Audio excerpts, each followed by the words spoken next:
Isura y'ijana na gatanu yitiriwe inzovu yahishuriwe Imaka igizwe n'imirongo 5. Bismillahirrahmanirrahim. Ku izina rya Allah nyirimpuhwe nyirimbabazi. Alam tara kayfa fa'ala rabbuka bi ashabil fil? Ese ntiwabonye uko Nyagasani wawe yagize abagabye igitero bari ku nzovu baje gusenya ingoro ya Arikabiri Imaka? Alam yaj'al kaydahum fi tadlil? Ese umugambi wabo mubisha ntiyawuburijemo? Wa arsala alayhim tayran ababil?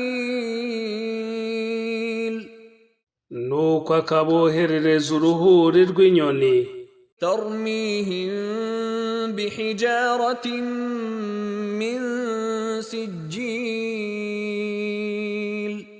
zikabatera amabuye y'ibumba yacaniriwe, faja'alahum ka'asfin ma'kul, maze akabagira nk'ibyatsi byakanjakanjwe.